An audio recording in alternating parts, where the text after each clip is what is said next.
Welcome to the channel Easy Trick of Computer Science students, as well as those students who learn something new in the computer science field.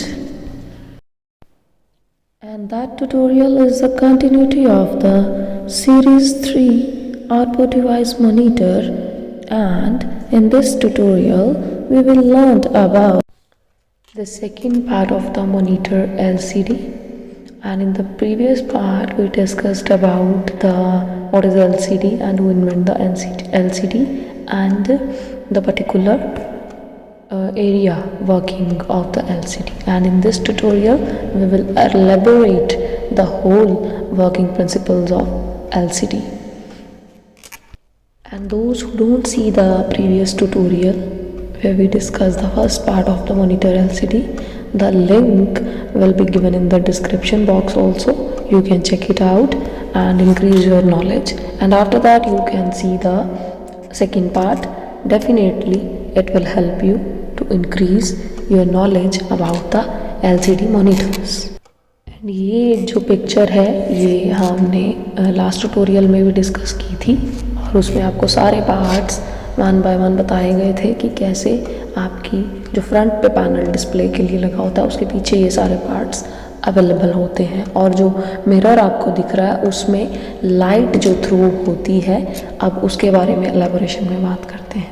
ये है back light of the LCD display, जिसको हम CCFL बोलते हैं। CCFL की full form जो है that is the cold cathode fluorescent lamp भी होती है एंड कॉम्पैक्ट फ्लोरेसेंट लैम्प भी होती है, और यही लैम्प अवेलेबिलिटी हर LCD के अंदर लगी होती है, जो कि बैक साइड पे मिरर से रिफ्लेक्ट होती हुई आगे की तरफ पोलराइज्ड मिरर की तरफ चलती है, और फिर उसको इलेक्ट्रॉन्स जो हैं वो मिलते हैं। जो मेन डिफरेंस है आपका फ्लोरेसेंट लैम्प कंस्ट्रक्शन का और CCFL कंस्ट्रक्शन का, वो सिर्फ ग्लास का होता है, और जैसे LCD और LED होता है ना, उसमें एक थिन मटेरियल होता है, और वो मैं आपको LED में एलाबोरेट करूँगी कि उसमें कौन सी बैकलाइट जो है डिस्प्ले की जाती है। और ये CCFL हमारे मिरर के साथ पार्ट पे लगी होती है, ताकि हमें मिरर की तरफ से जो रिफ्लेक्शंस आए वो आगे की तरफ जब चलनी है तो वो इलेक्ट्रॉन्स तक भी पहुँचे, वर्टिकल हॉरिजॉन्टली दोनों तरफ से प्रॉपरली पहुँचेंगी, तो आगे की तरफ आपको लिक्विड क्रिस्टल डिस्प्ले की तरफ चल सकती है। एंड इस इमेज में आप देख रहे हो ना, जो लास्ट वाला मिरर है उसके आगे जो ग्लास फिल्टर है उसके साथ पोलरिंग फिल्म अटैच होती है, और अब इसके बारे में हम पढ़ते हैं। Polarise film is the polarise filter of the LCD display. ये ग्लास का बना होता है, और इसमें से जो पीछे से लाइट आ रही है CCFL से, वो इसमें से क्रॉस होती है। तो इसमें वर्टिकल पोलराइज फिल्टर भी लगे होते हैं एंड हॉरिजॉन्टल पोलराइज फिल्टर भी अवेलेबल होते हैं, और जब इस पॉइंट से लाइट आगे की तरफ जाती है पोलराइज फिल्टर से, तो क्लैरिटी ज़्यादा होती है। आप लोगों ने देखा होगा जैसे कि कार में सन शेडिंग लगी होती है ना, तो आप तक डायरेक्ट लाइट उतनी नहीं पहुंचती, फिर वो उतनी ही पहुंचती है जितनी आपके लिए ज़रूरी है। एंड जैसे गोगल्स आप लोग सनलाइट में लगा के जाते हो, ताकि वो सनलाइट की जो रिफ्लेक्शन है बहुत ज़्यादा होती है, वो उतनी ना आपके आंखों में पड़े, और वो उतना ही क्लैरिटी आपको देती है जितनी की आपको ज़रूरत होती है। यही काम यहाँ पे पोलराइज फिल्टर का है कि CCFL जो है वो अपनी लाइट तो आगे बहुत ज़्यादा क्रॉस करवाएगा, लेकिन ये पोलराइज फिल्टर उसकी ये हेल्प करेगा लाइट बीम की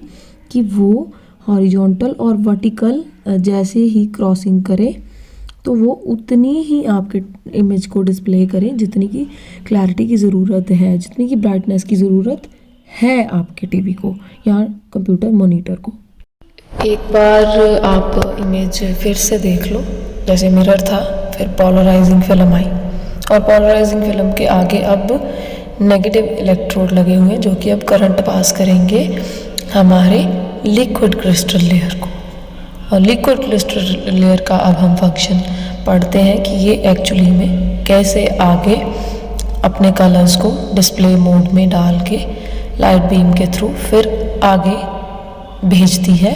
एंड अगेन जो ग्लास फिल्टर आपको पीछे दिख रहा है पोलराइजिंग फिल्म का, ये एक आगे भी लगा होता है। जो पीछे वाला है वो आपका वर्टिकली ट्रांसफॉर्मेशन कराता है और आगे वाला हॉरिजॉन्टल करवाता है, क्योंकि आगे वाले कवर ग्लास से, पोलराइजिंग फिल्म कवर ग्लास से आपको कंप्लीट पिक्चर दिखनी होती है। और अभी हम उस तक पहुंचने से पहले सेंटर फॉरवर्ड में अभी हमारा जो LCD है जिसने कलर डिस्प्ले करवाने, उसके बारे में पढ़ते हैं कि ये कैसे पोलराइजिंग फिल्म से लाइट को लेके और आगे कलर्स को इन्वर्ट करता है।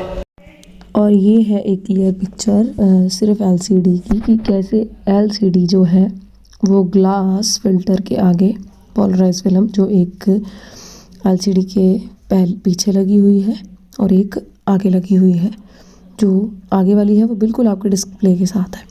तो LCD में से जो कलर्स आपके RGB स्कीम के निकलते हैं, तो लाइट बीम पहले उसको वर्टिकली उठाती है एंड फिर जो आगे की पोलराइजिंग फिल्म है वो उसको हॉरिजेंटली कन्वर्ट करके आपको प्रॉपर इमेज आपके मॉनिटर के ऊपर दिखाती है। और ये LCD का जो काम है, ना तो ये LCD जो क्रिस्टल्स हैं वो ना तो पूरे सॉलिड होते हैं ना ही पूरे लिक्विड होते हैं।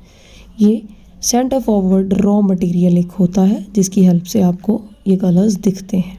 एंड ये है इसकी प्रॉपर टेक्नोलॉजी कि कैसे जो है LCD आगे की तरफ पीछे से वर्टिकली लेते हुए आगे की तरफ हॉरिजॉन्टली डाटा देती है, बिकॉज ऑफ इसमें जो टेक्नोलॉजी यूज़ हो रही होती है, that technology name is the twisted nematic liquid crystal technology.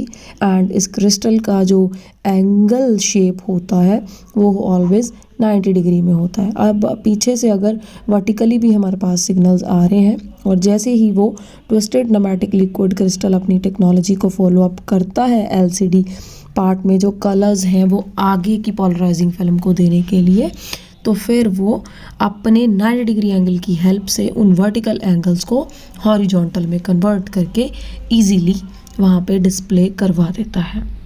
और LCD के बाद अगर नेक्स्ट पार्ट आप देखोगे जो है वो पॉजिटिव इलेक्ट्रोड अब इसलिए लगे हुए हैं क्योंकि अब करंट आगे की तरफ भी पास ऑन करना है with the help of LCD twisted nematic technology से।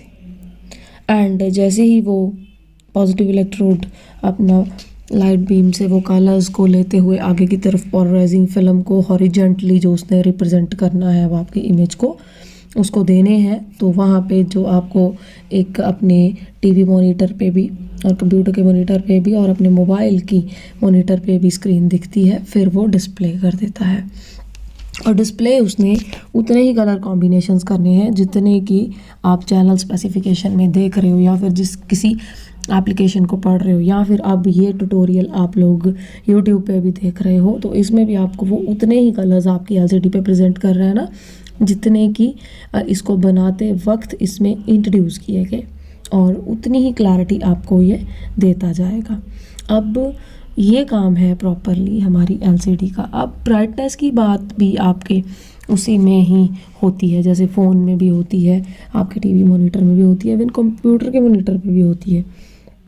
तो आप उसकी हेल्प से अपनी जो ब्राइटनेस डाउन फॉरवर्ड और अप फॉरवर्ड कर लेते हो माइनस और प्लस के साइन से, तो उससे लाइट बीम की जो हेल्प होती है वो ये नहीं होती कि लाइट बीम जो पोलराइजिंग फिल्म को टेंडर पार्ट में चीज़ें दे रही थी तो वो आपको कम या ज़्यादा कर देती। आप अपने लिए अपने आई विजन के लिए उसको कम या ज़्यादा उस टेक्नोलॉजी से भी कर सकते हो जितनी कि वो आपको डिस्प्ले करती है, लेकिन उसकी ब्राइटनेस लेवल अपर मोड पे भी फिक्स होता है और लोअर मोड पे भी आपके रिमोट कंट्रोल से इजीली फिक्स हो सकता है, और कंप्यूटर मॉनिटर पे भी उसकी स्क्रीन पे भी ब्राइटनेस हो सकती है, और आपके LCD जो फ़ोन आप यूज़ करते हो उसमें भी आप इसकी हेल्प ले सकते हो। एंड ये थी हमारी LCD की टेक्नोलॉजी फुल फ्लेज एलेबोरेशन में। होप्स हो कि आपको अब समझ पूरी तरह से आ गई हो। एंड इस पार्ट को देखने से पहले आप प्रीवियस पार्ट को ज़रूर साथ में कंबाइंड करके देख लीजिएगा ताकि आपको अच्छे से पूरा का पूरा समझ आ जाए। इसका लिंक डिस्क्रिप्शन बॉक्स में अवेलेबल है और आप वहाँ से चेक करके इजीली इस वीडियो को उसके साथ रिलेट कर सकते हो। सो टुमारो हम एक नया पार्ट पढ़ेंगे इसका, जो है एलईडी का। Till then take care, stay safe and stay healthy. And my one more request to all of you, if you think that tutorials are very helpful to all of you, then kindly share with other persons. Thanks to all of you. God bless to all of you.